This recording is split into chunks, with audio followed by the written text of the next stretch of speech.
neige. Il neige rarement. Là, on est déjà au mois de décembre. Mais il commence à neiger rarement. Dernière fois qu'il a neigé ici en Normandie, c'est à peine là, quoi. Mais vous allez voir cette rareté. Vous allez voir pour ceux qui sont dans des Antarctiques Nord, par exemple, des calottes, c'est-à-dire des glaces là qui restaient en permanence dans l'eau commencent à se dissoudre. L'eau commence à augmenter et à provoquer des inondations, à flageller la terre. Là où les hommes habitaient, il y a maintenant des cratères. C'est-à-dire, la terre s'est déchirée, il y a des érosions. Il y a meurtre. Il y a meurtre.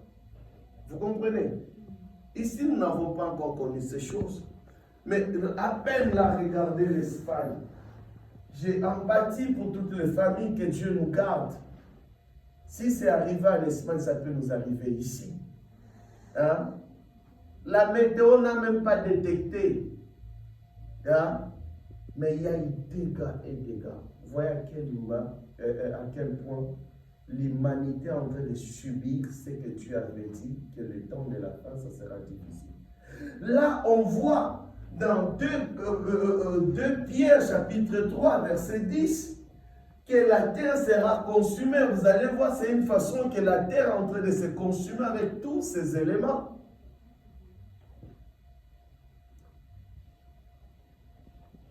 Pour éveiller votre mémoire, ma mémoire, mais c'est ce que la Bible dit dans Psaume 11, 3. Lorsque les fondements sont ébranlés, que fera-t-il le juste? Nous constatons que rien ne va. Mais si rien ne va, Ephésiens dit, réveille-toi, toi qui dors. Regardez même la Bible, vraiment, en tout cas, même la Bible, là, pour la lire. Personne ne lit ça. Hein? Vous allez voir quand quelqu'un sort, il sort avec sa carte bancaire. Donc, la Bible est en train de dire là où est ton cœur, c'est là où sera aussi ton trésor. Où est ton cœur? Où est ton trésor cet après-midi? Parce qu'aujourd'hui, on commence à chercher Jésus, c'est quand rien ne va. Et là, vous voyez les gens à l'église. N'est-ce pas? J'ai mal parlé au maître. C'est ça, non? Quand vous voyez l'église remplie, là, où les gens sont en train de pleurer, là, ils te donnent même pitié quand ils prient, Seigneur. Tu vas croire que vraiment Jésus est avec ces gens-là. Mais non, c'est des quémandeurs. C'est parce que les gens sont dans les maisons.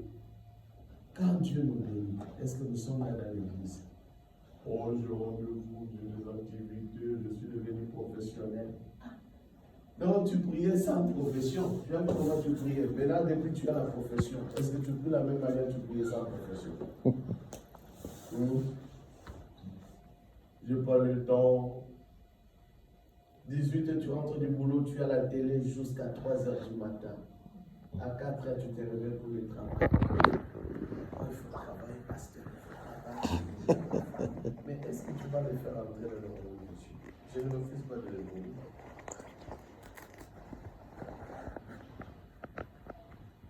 Cherchons l'éternel. Je vais terminer dans 5 minutes. C'est ce qui nous manque. On n'a pas le temps de chercher Dieu. On n'a pas le temps. Mais tout va passer. Tout va passer. Les jours du Seigneur viendra comme un voleur. Jésus peut revenir là. Qui va aller au ciel? C'est la question qu'on doit se poser. Il peut apparaître là. Regardez comment notre Église n'est pas intéressé. On vient à l'église parce qu'on n'a rien à faire à la maison.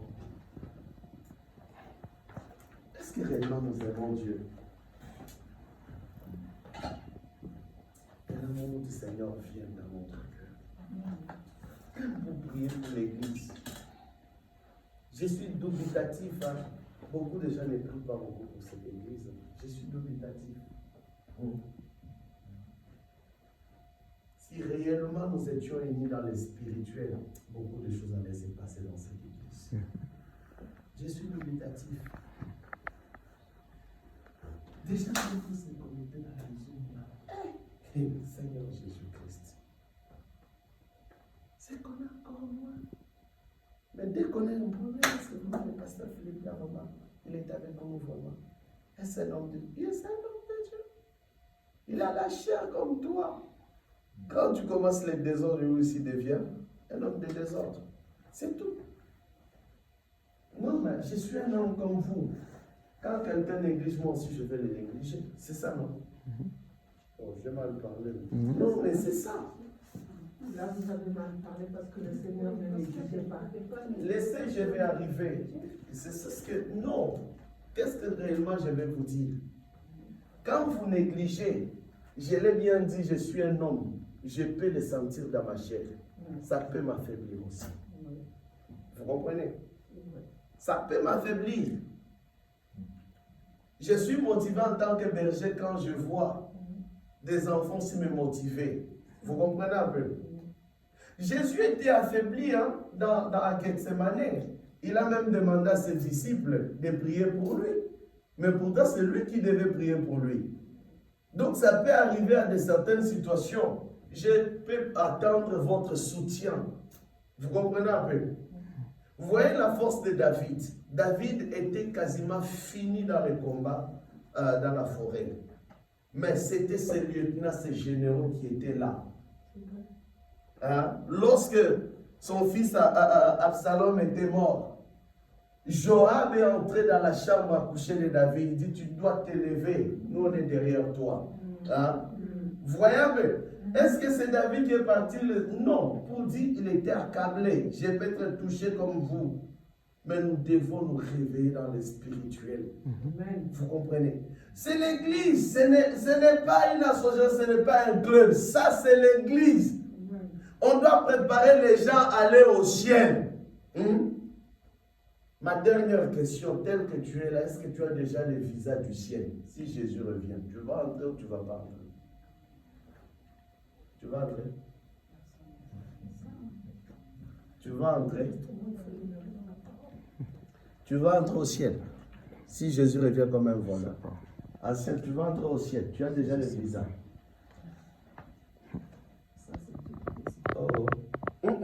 Ce n'est pas Dieu de décider. Il faut demeurer. Non, c'est pas Tu as le visa. Tu as le visa. Ça, je ne sais pas encore. J'ai la nuit même en dehors. C'est ça, il faut rester dans la sainteté. Voilà. Donc, vous voyez, c'est des questions qu'on peut se poser. Rentrez chez vous, posez à tout le monde, est-ce que si Jésus revient comme un voleur, tu es déjà prêt pour aller au ciel ou pas? Il n'y a pas de réponse là. Non. Paul a dit. Paul, il a dit. Paul n'était pas Dieu. Il a même dit qu'une couronne m'est déjà réservée. Donc tu dois connaître la garantie de ta vie chrétienne. J'ai mal parlé, j'espère. Non, ça va. Donc tout le monde doit connaître que s'il est sauvé ou il est déjà perdu.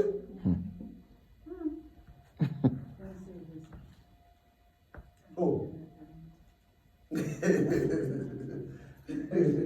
Non, mais c'est ça. C'est ça le message de temps de la fin. Tu dois connaître tel que tu as. Donc, on a toujours dit, mon nom a été écrit. Tout le monde ici danse, non? Quand ça commence, c'est chaud. Tu vas José sauter. Est-ce que tes yeux spirituels ont déjà vu ton nom déjà dans le carnet de Dieu? Mon frère, et vous réponds-nous aussi. Réponds-nous aussi. Je réponds comme Paul. Je réponds comme Paul. Oui. Je ne vais pas aller dans l'extravagance de l'orgueil parce que c'est un message qui concerne moi, qui vous concerne comme vous. Oui. Nous nous efforçons. Oui. Voilà. Voilà. Il a même dit quelque part, j'ai toujours dit, j'ai traité durement mon corps pour que ces jours-là, que je ne sois pas rejeté. Absolument. Absolument. Vous voyez un peu?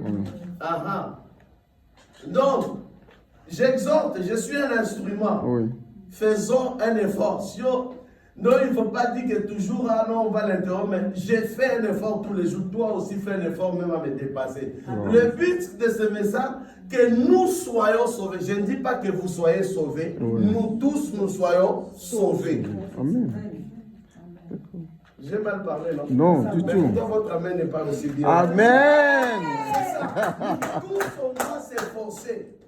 Quand vous me voyez souvent les pasteurs crier derrière vous, non, vous connectez. Mais vous ne savez pas. Parce que Jésus Père est venu pendant les Zooms. Jésus Père est venu pendant les Zooms. Jésus Père est venu dans une réunion. Nous pouvons négliger de telles réunions. Mais il a dit là où 2 ou 3 sont réunis en mon nom, je suis là. Il est là. Il entend. Quoi qu'il est invisible, mais il est là. Il entend. Il connaît réellement. Lui, il sonde le cœur et le rang. Hein? Je ne connais pas ce qui est dans le cœur de tout un chacun. Mais néanmoins, cette pensée, c'est celui qui me la met pour vous communiquer. Que si Jésus apparaissait, on va aller ou on ne va pas aller, frères et sœurs. Donc, rachetons les temps, les jours sont mauvais. Changeons notre façon de prier. Que notre cœur méchant là, on les débarrasse. Quand l'église met un programme de jeûne et prière, jeûne et prie. Je vais vous dire quelque chose qui peut vous choquer. Hein. Vous savez, très souvent, les gens de Paris, c'est qu'ils sont très loin. À chaque fois, ils entendent que j'ai dit que vous serez en jeûne, ils sont en jeûne et prière. Là, dès que j'aurai fini ici, j'ai des gens qui sont au sud à Toulouse, en train de jeûner pendant 3 jours avec nous. Vous comprenez? Mais maintenant que quelqu'un qui est dans la maison de rouleau ne gêne pas, tu vois que c'est une malédiction quelque part. Quelqu'un qui est loin, hein, a tout simplement entendu le pasteur a dit qu'on doit être en jeûne. Il est en jeûne. Ne vous habituez pas à moi. Ah, c'est ça. Ne vous habituez pas aux anciens. C'est ce que la Bible même nous dit, que les sacrificateurs devaient toujours être placés à 2000 coudées de peuple. Ne vous habituez pas. Dieu peut venir me parler et dire, conduis le peuple dans le jeûne. Mais à chaque fois tu obéis, à chaque fois Dieu agit dans le silence dans ta vie. Mais quand tu désobéis, tu verras aussi la conséquence aussi dans ta vie. Voilà. Des fois on se plaint, Dieu n'agit pas. Mais c'est lui qui est fidèle dans les petites choses. Dieu lui confie des grandes choses. Pour que la main de Dieu soit étendue. Mais tu n'es pas obéissant. Quand mon serviteur dit entrer en jeûne, toi tu dis, ah, il faut manger. Ah. Non, mais c'est vrai. Début de l'année, il y a une soeur à Paris, elle a eu le boulot comment? Au mois de mars, on avait un jeûne de 3 jours. Pour vous dire, chaque fois qu'on a un programme, j'ai toujours écrit dans mon cahier. Elle cherchait le travail. Mais vous savez qu'on l'a appelé pour le travail la fin du 3e jour. Et on avait, je crois, qui était annoncé dans les Zooms, elle était là. Elle était entrée et j'avais prié à la fin. Et j'ai fait des déclarations le 3e jour. Et là, il y a un travail, un CDI au printemps. Après les 3 jours qui a été décrété à moi. Là, à 13h, on m'appelle. J'ai prié pour une Camerounaise depuis 2016 à Paris. J'ai déjà oublié. Mais elle est partie voir une de mes filles spirituelles. Il dit, il faut que tu m'amènes à Rouen chez mon pasteur. Il dit, pasteur qui avait prié pour une seule fois à Paris. Hein? Mais la personne cherche à venir ici à Rouen pour qu'on prie pour lui. Vous avez la grâce. Ne négligez pas ce message. Aujourd'hui, là, ce n'est plus le temps que moi, je dois me mettre encore à crier. C'est à vous de passer la prêcher chaque dimanche. Que faites-vous sur les chaises? C'est à moi de s'asseoir. Ah, c'est ça. C'est le temps où le père doit s'asseoir et le fils doit maintenant s'élever. Je croyais que tout le monde allait dire Amen. Mais oui. Mais le fils, on doit le conduire à l'enseignement. Hein? Tel père, tel fils. Vous croyez que c'est dans l'internet que vous allez apprendre à diriger une église? Je vous dis déjà, c'est faux. Vous ne deviendrez jamais meilleur. Tout homme qui est devenu meilleur dans la Bible était au pied de notre homme. Vous ne voulez pas dire un amen? C'est ça le problème. Prédication Hier, le pasteur mexicain, il est en train de vendre déjà à 100 € le mètre carré du ciel. Ouais. 100 € le mètre carré. Pour le paradis. Vous ne partez pas acheter. Vous voyez des révèles, des envoyés du diable. C'est ça. On te parle, sois prêt, sois bon. Le vendredi, on a parlé. Être un homme de jeûne, une femme de jeûne, et après je finis par là, je m'excuse. C'est que tu dois avoir un cœur bon envers tout le monde. Moi, j'ai été touché devant le trône de Dieu. J'ai parlé de quelque chose à la fin de ces messages-là le vendredi pour ceux qui étaient dans le Zoom. Finissons et ayons le bon cœur à faire même des actions des gars. Mais le samedi hier matin à 6 h, il y a maman Wivine qui m'appelle. Il dit, pasteur, je voulais acheter un sac de riz et quelque chose pour l'église. Mais et pourtant, il ne se connaît jamais. Vous voyez que cet esprit nous anime, moi le premier. Quelqu'un aussi allait dire, moi aussi. N'agissons pas pour les pasteurs. Vous êtes en train d'agir pour votre Père qui est dans le ciel sur la terre. Que Dieu voie vos bonnes œuvres. Cette église, je le répète, devant le trône de Dieu, tout le monde est déjà béni. S'il n'y a pas de pauvres ici. Ouais, tous ces gens qui disent Amen. Des millions dorment chez eux. Hein? Gloire à Dieu. Je suis berger. Je ne demanderai jamais à quelqu'un de demander si tu as l'argent ou pas. L'Esprit va m'attester si Dieu a déjà béni cette église ou pas. Matériellement, financièrement, ici, c'est un petit problème pour les gens. Mais il y a un problème. On va se battre avec le cœur pour que les personnes.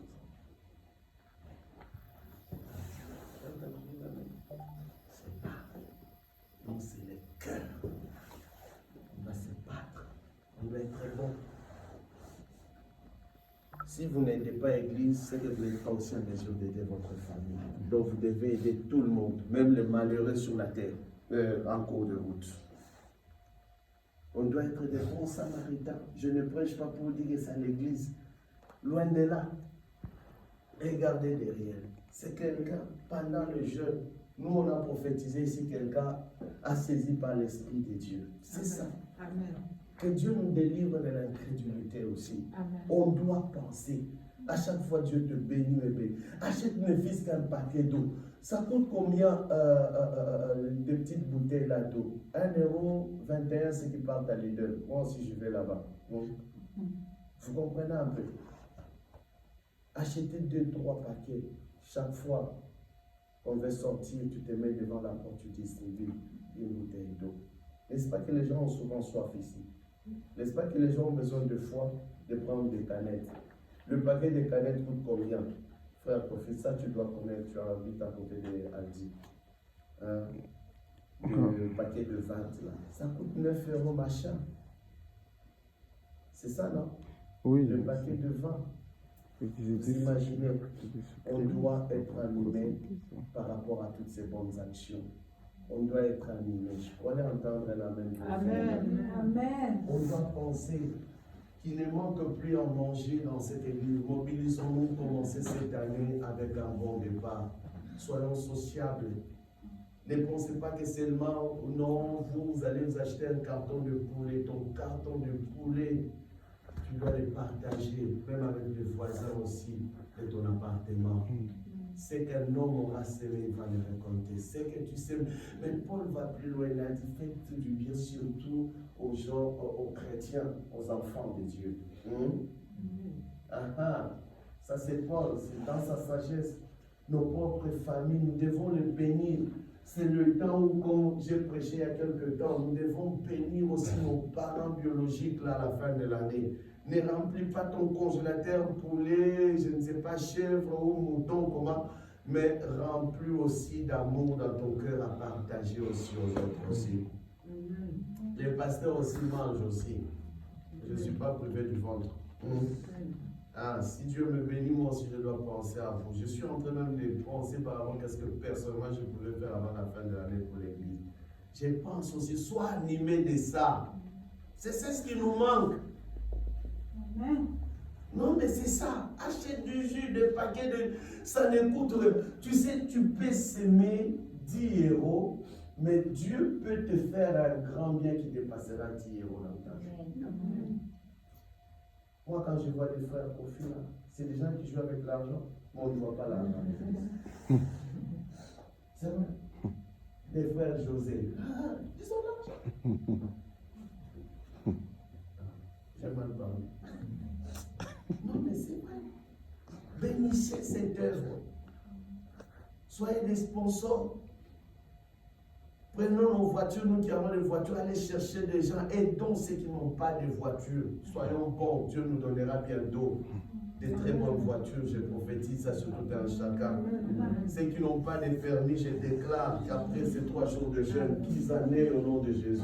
Soyez que vous allez se mettre. Même quand une parole sort, les gens ne croient pas. Ah, c'est ça.